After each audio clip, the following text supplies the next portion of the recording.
Hello everyone, I'm Fat from WinCSS R&D department. Today I would like to talk a bit about what WinCSS has gone through with FIDO Device Onboard, FDO, in the last 2 years.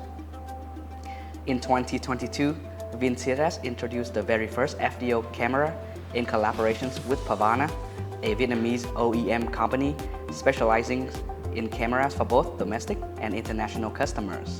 In 2023, only after 1 year, we built an in-house product named Car Parking Sensor for a Vietnamese EV OEM and introduced it at the FIDO APAC 2023 event. We learned a lot after developing the two products, and we realized a few vital important things. Integrate FDO into commercial products is challenging due to the following reasons.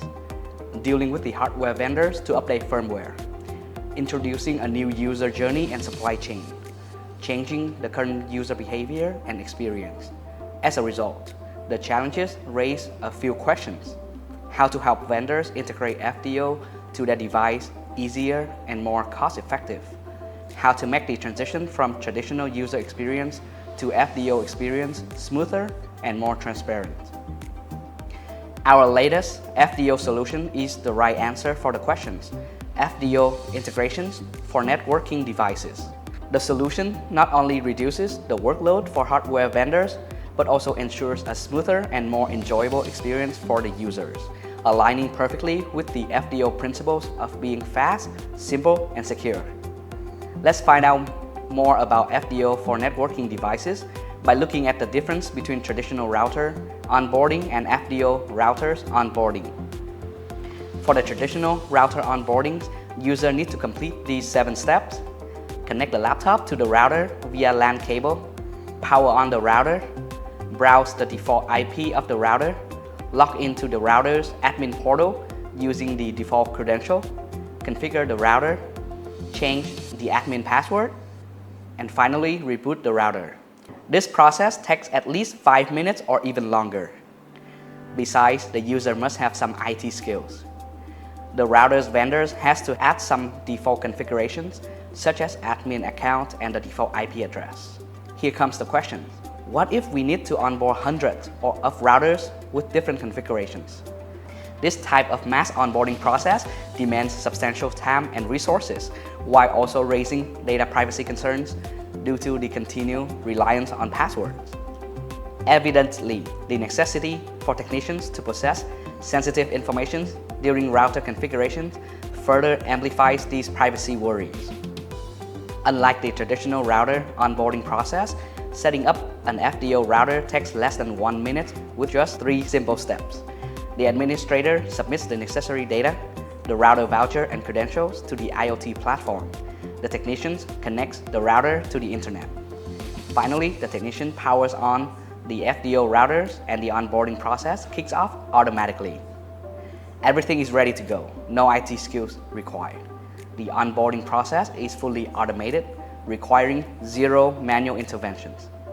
No default password or sensitive information is provided or required in the process. The technician simply powers on the routers and the FDO onboarding takes care of the rest. Whether onboarding 1 router or hundreds or thousands, the process remains the same, saving significant time, money, and effort. How does this work? Let me show you a demo.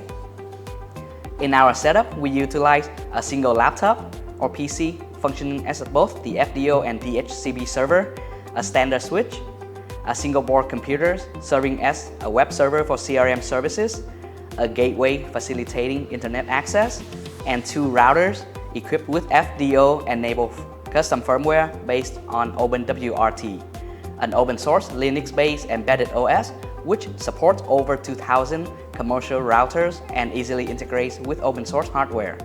One router is built on open hardware, specifically the Raspberry Pi Compute Module 4 development board.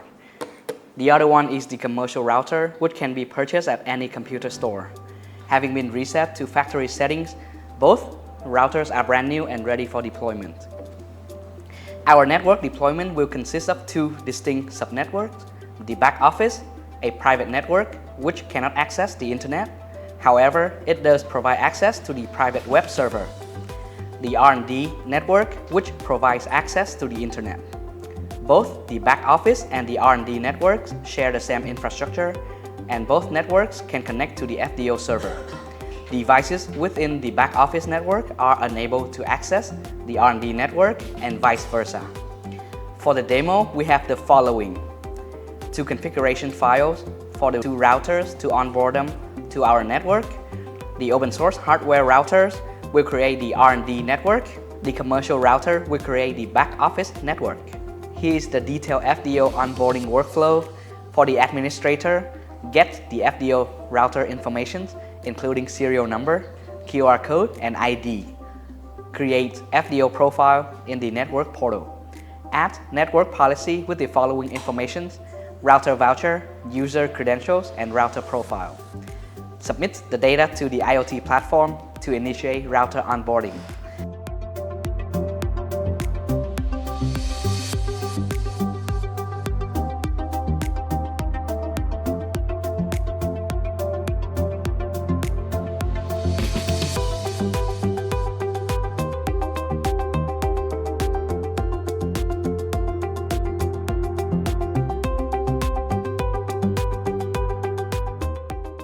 For the customers, power on the FDO router.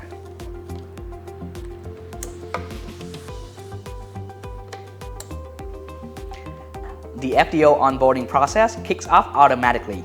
Finally, the FDO router is ready to use. In summary, the benefits and advantages of FDO router onboarding are manifold. Zero-touch onboarding, no IT skill set required. Fast and secure network deployment, effortless large-scale rollouts, compatibility with OpenWRT, simplified creation and management of network access policies, ease of device repurposing. For the next stage of FDO router onboarding, VinCSS have the following plans: open sourcing the VinCSS FDO client for the OpenWRT, launching the VinCSS Deployment Center for testing and demo purposes in June 2024. Our VinCSS Deployment Center is flexible, offering both cloud-based and on-premise options. We also provide customized solutions tailored to the specific requirements of businesses.